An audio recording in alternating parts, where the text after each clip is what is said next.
ꯑꯍꯥꯟꯕꯗ ꯃꯔꯨꯑꯣꯏꯕ ꯄꯥꯎ ꯄꯤꯖꯔꯤ ꯆꯤꯞ ꯃꯤꯅꯤꯁꯇꯔ ꯌꯨꯝꯅꯥꯝ ꯈꯦꯝꯆꯥꯅ ꯉꯔꯥꯡ ꯏꯝꯐꯥꯜꯗ ꯂꯩꯕ ꯃꯍꯥꯛꯀꯤ ꯁꯦꯀ꯭ꯔꯦꯇꯔꯤꯌꯦꯠꯇ ꯊꯧꯕꯥꯜ ꯃ꯭ꯌꯨꯅꯤꯁꯤꯄꯥꯜ ꯀꯥꯎꯟꯁꯤꯜꯒꯤ ꯀꯥꯎꯟꯁꯤꯂꯔꯁꯤꯡꯒ ꯎꯅꯈ꯭ꯔꯦ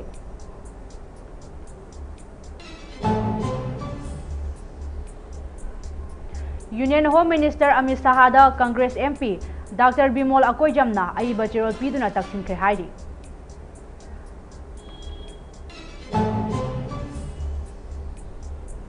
NRC ꯍꯥꯟꯅ ꯇꯧꯗ꯭ꯔꯕꯗꯤ ꯁꯦꯟꯁꯁꯀꯤ ꯊꯕꯛ ꯄꯥꯡꯊꯣꯛꯄ ꯌꯥꯔꯣꯏ ꯑꯃꯗꯤ SIR ꯊꯕꯛꯁꯨ ꯂꯦꯞꯀꯗꯕꯅꯤ ꯍꯥꯏꯅ ꯑꯃꯨꯛ ꯀꯣꯟꯅ ꯂꯩꯉꯥꯛꯀꯤ ꯄꯨꯛꯅꯤꯡ ꯆꯤꯡꯁꯤꯜꯂꯛꯂꯤ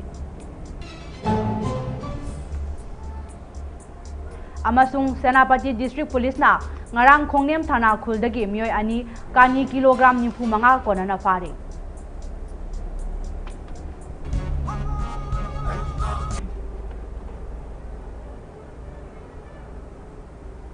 ꯈꯨꯔꯨꯝꯖꯔꯤ ꯃꯃꯤ ꯇꯤꯚꯤꯅ ꯁꯟꯗꯣꯛꯆꯕ ꯅ꯭ꯌꯨꯁ ꯑꯞꯗꯦꯠ ꯌꯦꯡꯕꯤꯔꯤꯕꯁꯤꯡꯕꯨ ꯅꯟꯗ꯭ꯔꯥꯅꯤ ꯊꯣꯡꯉꯥꯝꯅ ꯇꯔꯥꯝꯅ ꯑꯣꯛꯆꯔꯤ ꯄꯥꯎ ꯁꯟꯗꯣꯛꯅ ꯄꯤꯖꯔꯤ ꯆꯤꯞ ꯃꯤꯅꯤꯁꯇꯔ ꯌꯨꯝꯅꯥꯝ ꯈꯦꯝꯆꯥꯅ ꯉꯔꯥꯡ ꯏꯝꯐꯥꯜꯗ ꯂꯩꯕ ꯃꯍꯥꯛꯀꯤ ꯁꯦꯀ꯭ꯔꯦꯇꯔꯤꯌꯦꯠꯇ ꯊꯧꯕꯥꯜ ꯃ꯭ꯌꯨꯅꯤꯁꯤꯄꯥꯜ ꯀꯥꯎꯟꯁꯤꯜꯒꯤ ꯀꯥꯎꯟꯁꯤꯂꯔꯁꯤꯡꯒ ꯎꯅꯈ꯭ꯔꯦ ꯆꯤꯞ ꯃꯤꯅꯤꯁꯇꯔꯅ ꯊꯥꯗꯣꯔꯛꯄ ꯋꯥꯔꯣꯜ ꯑꯃꯗ ꯍꯥꯏ ꯎꯅꯕꯗꯨꯗ ꯃ꯭ꯌꯨꯅꯤꯁꯤꯄꯥꯜ ꯀꯥꯎꯟꯁꯤꯜ ꯑꯁꯤꯒꯤ ꯐꯤꯕꯝ ꯍꯦꯟꯅ ꯐꯒꯠꯍꯟꯅꯕ ꯑꯃꯁꯨꯡ ꯃꯊꯧ ꯇꯥꯕ ꯏꯟꯐ꯭ꯔꯥꯁ꯭ꯇꯔꯛꯆꯔꯁꯤꯡ ꯁꯦꯝꯒꯠꯅꯕꯒꯤ ꯃꯇꯥꯡꯗ ꯈꯟꯅꯈꯤ ꯂꯝꯕꯤ ꯁꯣꯔꯣꯛꯁꯤꯡ ꯅꯤꯡꯊꯤꯅ ꯁꯦꯝꯒꯠ ꯁꯥꯒꯠꯇꯨꯅ ꯂꯨ ꯅꯥꯟꯅ ꯊꯝꯅꯕ ꯑꯃꯣꯠ ꯑꯀꯥꯏꯁꯤꯡ ꯃꯐꯝ ꯆꯥꯅ ꯂꯣꯏꯁꯤꯟꯅꯅꯕ ꯃꯤꯌꯥꯝꯗ ꯑꯐꯕ ꯊꯛꯅꯕ ꯏꯁꯤꯡ ꯅꯤꯡꯊꯤꯅ ꯐꯪꯍꯟꯅꯅꯕ ꯌꯥꯎꯅ ꯇꯣꯉꯥꯟ-ꯇꯣꯉꯥꯟꯕ ꯋꯥꯐꯝ ꯀꯌꯥꯒꯤ ꯃꯇꯥꯡꯗꯁꯨ ꯎꯅꯕꯗꯨꯗ ꯈꯟꯅꯈꯤ ꯆꯥꯎꯈꯠ ꯊꯧꯔꯥꯡꯒꯤ ꯊꯕꯛꯁꯤꯡ ꯄꯨꯟꯅ ꯊꯧꯗꯥꯡ ꯌꯥꯃꯤꯟꯅꯗꯨꯅ ꯁꯦꯜ-ꯊꯨꯝꯒꯤ ꯐꯤꯕꯝ ꯍꯦꯟꯅ ꯐꯒꯠꯍꯟꯅꯕ ꯍꯣꯠꯅꯃꯤꯟꯅꯕꯁꯨ ꯌꯥꯅꯈ꯭ꯔꯦ ꯍꯥꯏꯔꯤ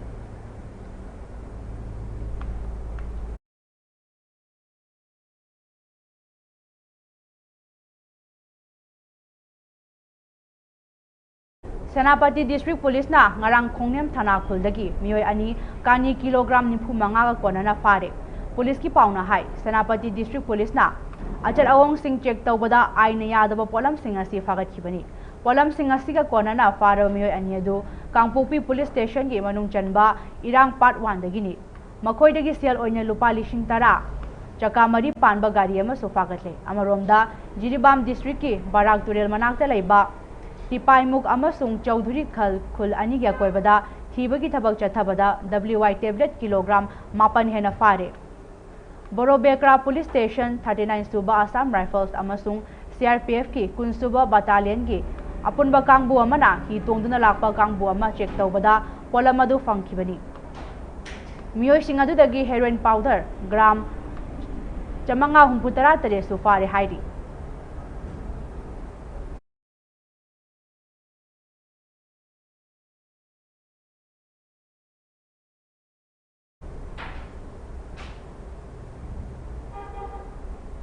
ꯀꯨꯝꯖꯥ 1982ꯗ ꯕꯦꯁ ꯏꯌꯔ ꯑꯣꯏꯔꯒ ꯁ꯭ꯇꯦꯠ ꯑꯁꯤꯗ NRC ꯍꯥꯟꯅ ꯇꯧꯗ꯭ꯔꯕꯗꯤ ꯁꯦꯟꯁꯁꯀꯤ ꯊꯕꯛ ꯄꯥꯡꯊꯣꯛꯄ ꯌꯥꯔꯣꯏ ꯑꯃꯗꯤ ꯏꯂꯦꯛꯁꯟ ꯅꯛꯁꯤꯜꯂꯛꯂꯦ ꯍꯥꯏꯗꯨꯅ ꯆꯠꯊꯔꯤꯕ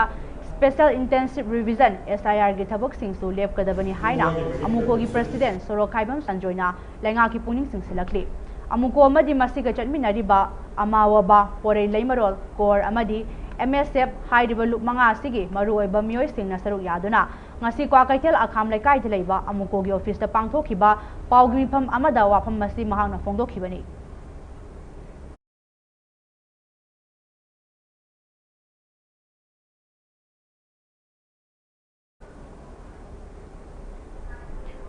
NABꯅ NCB ꯏꯝꯐꯥꯜ ꯖꯣꯟꯒ ꯄꯨꯟꯅ ꯁꯤꯟꯗꯨꯅ ꯄꯨꯂꯤꯁ ꯑꯣꯐꯤꯁꯥꯔꯁꯤꯡꯒꯤ ꯅꯣꯡꯃꯒꯤ ꯑꯣꯏꯕ ꯇ꯭ꯔꯦꯅꯤꯡ ꯑꯃ ꯉꯔꯥꯡ ꯏꯝꯐꯥꯜꯗ ꯄꯥꯡꯊꯣꯛꯈ꯭ꯔꯦ Prevention of Illicit Trafficking in Narcotic Drugs and Psychotropic Substances Act 1988 ꯑꯃꯁꯨꯡ Financial Investigation of NDPS ꯀꯦꯁꯁꯤꯡꯒꯤ ꯃꯇꯥꯡꯗ ꯊꯤꯖꯤꯟ ꯍꯨꯝꯖꯤꯟꯕꯒꯤ ꯊꯕꯛ ꯇꯧꯔꯤꯕ ꯄꯨꯂꯤꯁ ꯑꯣꯐꯤꯁꯥꯔꯁꯤꯡꯒꯤ ꯑꯣꯏꯅ ꯄꯥꯡꯊꯣꯛꯄ ꯇ꯭ꯔꯦꯅꯤꯡ ꯄ꯭ꯔꯣꯒ꯭ꯔꯥꯝ ꯑꯗꯨꯗ ꯑꯈꯪ ꯑꯍꯩ ꯀꯌꯥꯅ ꯋꯥ ꯉꯥꯡꯈ꯭ꯔꯦ ꯇ꯭ꯔꯦꯅꯤꯡ ꯑꯗꯨꯒꯤ ꯃꯅꯨꯡ ꯆꯟꯅ ꯑꯥꯏꯟꯁꯤꯡ ꯑꯁꯤꯒꯤ ꯃꯇꯥꯡꯗ ꯈꯟꯅꯕꯒꯤ ꯊꯧꯔꯝꯁꯨ ꯄꯥꯡꯊꯣꯛꯈꯤ ꯃꯗꯨꯗ ꯄꯨꯟꯅ ꯏꯟꯚꯦꯁꯇꯤꯒꯦꯁꯟ ꯑꯣꯐꯤꯁꯥꯔ 53 ꯔꯣꯝ ꯁꯔꯨꯛ ꯌꯥꯈꯤ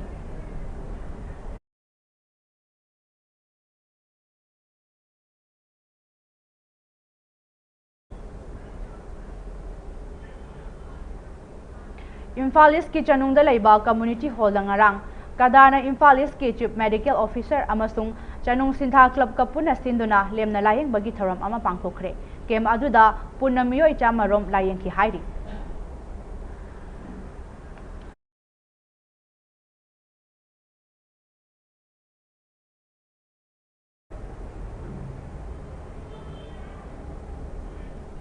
Union Home Minister Amit Sahada Congress MP Dr. Bimol Akoijamna ai bachirol piduna taksinkhre hai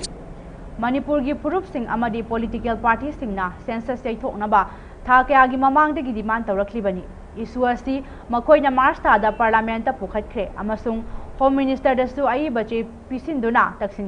taksinba laikre adu ngakpigani adu bulai baktibadi lengangna census ki thabak thoram kaya paikhalakle Home Minister Amit Sahada census yaithokpinaba ai bachirol amoksu pisinkre Manipur gi hauji goiriba phibam asi India lengakna mamutana khanglam labadi census yaithokpham thoi Manipur gi law and order gi phibam aduki matik fatri loinana mayum makai lejadaba mioi lising kaya relief camp ta changjafam lauri me ahum dagi haurakhiba irangi manungda yum lising tara hena amanga ta thokrabani haiki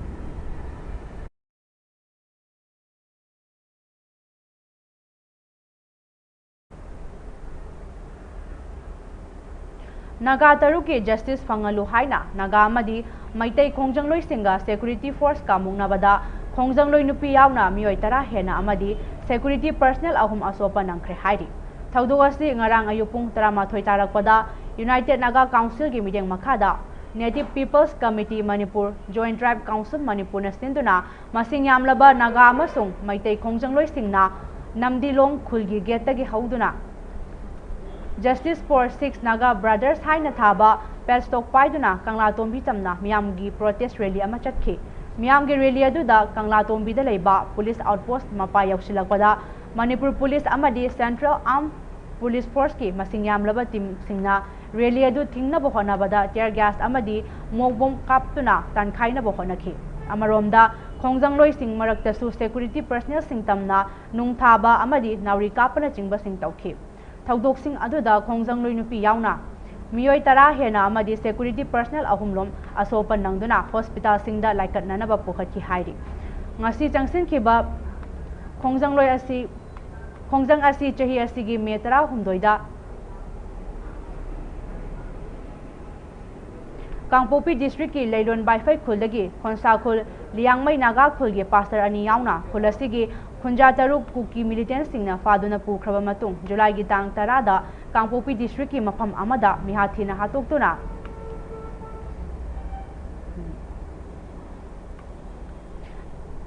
hatoktuna thamlamba thaudog asibu yaningdaba phongdokpaga loinana leikidraba singa asigi justice fanghalu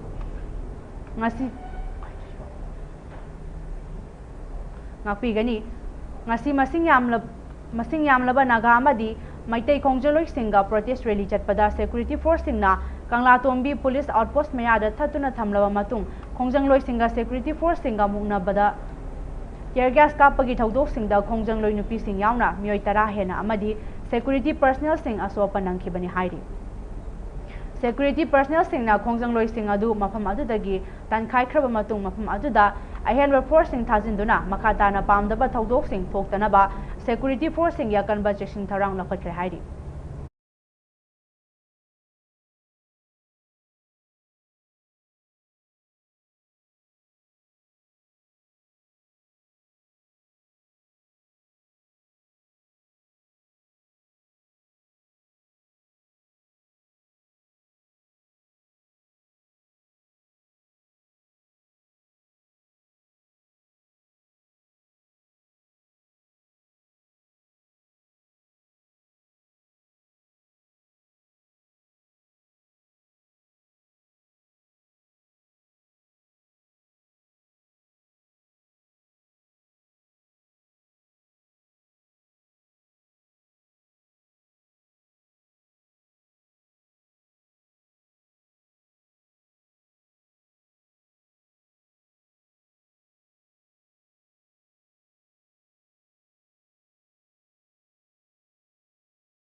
ꯄꯥꯎꯒꯤ ꯃꯔꯛꯇ ꯇꯦꯟꯕ break ꯑꯃꯇꯪ ꯂꯧꯃꯤꯟꯅꯁꯤ ꯗꯗꯥ 이베마 기가노 아자부 탐모 시기 금세 넥스트 TMT나 잭슨나 락실러가 탐그러버니네 dada nangse juhar habaga amta kidrabo ꯑꯁꯨꯝꯅ ꯃꯌꯥꯝꯗꯨꯅ ꯃꯆꯜꯕꯨ ꯉꯥꯛꯁꯟꯕꯒꯨꯝ ꯃꯁꯤꯒꯤ ꯌꯨꯝ ꯑꯁꯤꯕꯨ ꯑꯁꯣꯏ ꯑꯉꯥꯝ ꯊꯣꯛꯀꯗꯕꯗꯒꯤ ꯑꯦꯛꯁꯇꯤꯛ TMTꯅ ꯉꯥꯛ ꯁꯦꯜꯂꯤ ꯑꯦꯛꯁꯇꯤꯛ TMT ꯖꯣꯍꯔ ꯍꯥꯕꯗꯒꯤ ꯉꯥꯛꯊꯣꯛꯅꯅꯕ ꯁꯦꯝꯕꯅꯤ ꯖꯔꯃꯟ ꯇꯦꯛꯅꯣꯂꯣꯖꯤ ꯁꯤꯖꯤꯟꯅꯕꯅ ꯀꯪꯀ꯭ꯔꯤꯠꯀ ꯇꯣꯛꯅ ꯇꯤꯟꯅꯕ ꯃꯇꯝꯗ ꯃꯄꯥꯡꯒꯜ ꯑꯃꯨꯛꯀ ꯍꯦꯟꯅ ꯍꯦꯟꯒꯠꯍꯜꯂꯤ ꯑꯦꯛꯁꯇꯤꯛ TMT strength is in the grip dada 이베마 기가노 아자부 탐모 시기 금세 넥스트 TMT나 잭슨 break की मतुंगदा तराम ओक्सरी मखा ताबा पाव पिजरी कवादगी सिंगजमई मयंग लेकाई फाउबगी लंबी की सरुगसी सेमलिंगाइदा तुंग कोइना चटनाबा मओंगदा सेमबियु हाइना मफम असोमगी मियामना हाइजरखली लंबी सेमबगा मरी लैनना मफम अदुगी मियामगी माइकैदगी फोंदोरखिबदा हाइरिबा लंबी मते असि ngaihak laitana meli adubu melaba matung numit 10 फादना चते काइबने हेक्ते हेली मरमदी पोर्ट होल मेलिबसी नियम चुमना मेंदरबरा असेनी फोटो अमदी वीडियो असिदा उरिबसी मेसरी ngakta हापसु यावरी मधुसु पोर्ट होल अदुगी मखा हाइगद्रा मनुंग हाइगद्रा सेंगना उफुदु कामथोकपिरगा कोइला चाइबिरबदी चीफ ओइना हापलगा कोइलागा मरोल अनि ओइना हापिरदी खरा हेना कनगनी खंजै अदुना तबिदा सुमना सुम तौरगदी नोंग सुम चुबदा अदुम लोइरनी नुमित 10 सु चटलोय लोइनना हाईवे असिगी नाकल अनिमक्ता चेलिबा ड्रेन असिसु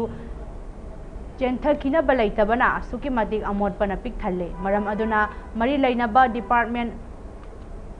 लंबी अमदि ड्रेन असि तुंग कोइना चटनबा याबा मओंगदा सेबिनबा लेंगा की पुनिंग सिंगसिलखली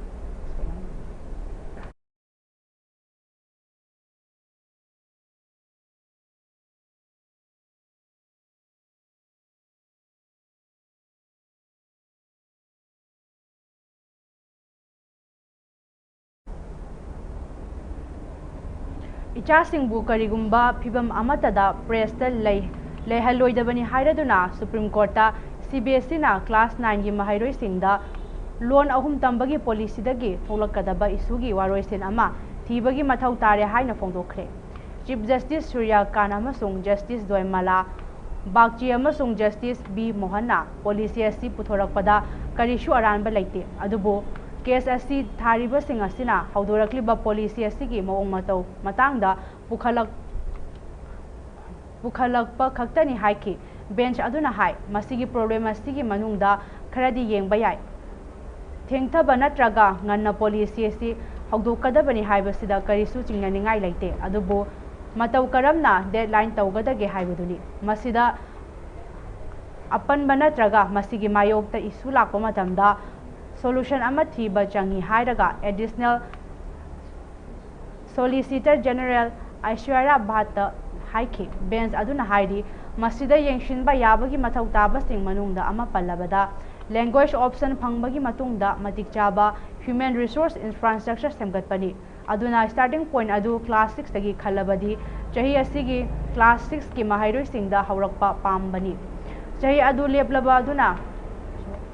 मसी मथंग चहीदगी हौबा याय हाइखी अतोप्पा मिताई अमा थंबा याबदा क्लास 6 क्लास 4 नत्रगा क्लास 3 दा तौगदबा हाइबदु मिताई अमा थंबा याय अदुमना सर्कुलर अदुदा मखा पोलगा लोन अहुम अमदी अनिगी मरक्ता अहानबा ओइना हौदोकपा याय हाइना बेंच अदुना हाइखी मसिगी खनबा याबसी इंग्लिश सु नेटिव लैंग्वेज नत्रगा फॉरेन लैंग्वेज ओइना लौगदबनी यूनियन ऑफ इंडिया की मतुंगदा येंगबदा CBSE तगी हेना अतोप्पा बोर्ड न तौद्री फिबम मस्ती लैताना पॉलिसी असि पाइखतपदा निंगथीना चुम्बा अदु येंगलका तौगदबनी हाइना बेंच अदुना भक्ति दा हाइकी सजेशन अदु लौरगा अमु कोर्ट लाखनी सिंगबु प्रेशर अमगी मखादा इंसिनबा पामदे हाइकी CJI ना कोर्ट असिगी नेटिव इंडियन लैंग्वेज अनि यावना लोन अहुम की स्टडी तौनबा पुथोरखिबा CBSE की पॉलिसी अदुगी मायोक्ता लाकपा केस अदु तारदुना मफम असि हाइखिबनी पॉलिसी असि जुलाई अमदगी क्लास 9 की महाइरोई सिंगदे चथगनी हाइरी पिटिशनर खरगी मायोक्ता लेपखिबा सीनियर एडवोकेट अनंत गोवर ना हाई लोन अहुम तंबगी पॉलिसी असि मरु ओइना क्लास 6 की मतुंगदा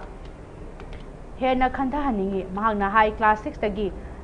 IT ꯐꯥꯎꯕꯒꯤ CBSEꯅ ꯁꯔꯀꯨꯂꯝ ꯇꯧꯕꯒꯤ ꯖꯨꯔꯤꯁꯗꯤꯛꯁꯟ ꯅꯠꯇ꯭ꯔꯒ ꯑꯣꯊꯣꯔꯤꯇꯤ ꯑꯣꯏꯗꯦ ꯃꯁꯤꯗꯤ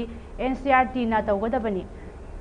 CJIꯅ ꯂꯣꯟ ꯑꯃ ꯇꯝꯕ ꯍꯥꯏꯕꯁꯤ ꯑꯆꯧꯕ ꯂꯣꯟ ꯑꯃꯅꯤ ꯑꯃꯁꯨꯡ ꯀꯔꯤꯒꯨꯝꯕ ꯈꯔꯗꯤ ꯈꯟꯅꯕ ꯄꯤꯒꯗꯧꯔꯤ ꯍꯥꯏꯕ ꯋꯥꯐꯝ ꯊꯣꯛꯈꯤ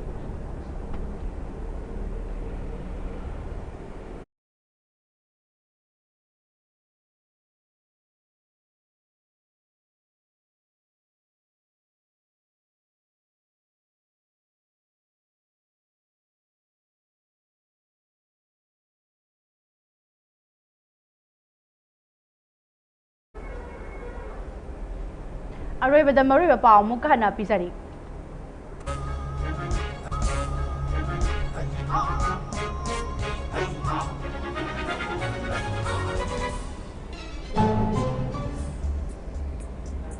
Chief Minister Yumnam Khemchana ngarang Imphal da leiba mahakki secretariat ta Thoubal Municipal Council gi councillor singa unakre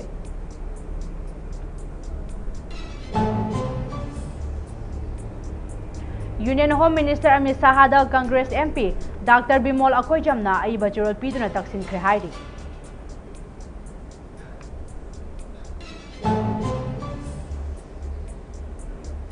NRC hana tawdrabadi census ki thabak pangthok payaroi amadi SIR ki thabak sulep kadabani haina amukon lainga ki puning singsilakli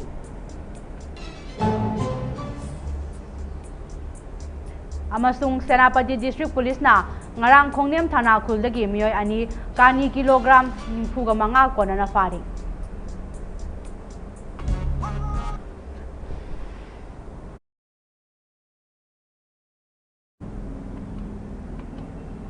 Haujiki oinadi Mami TV na sandokjaba news update loisinjare makha taba pawgidamak Mami TV bu mideng taduna laibiyo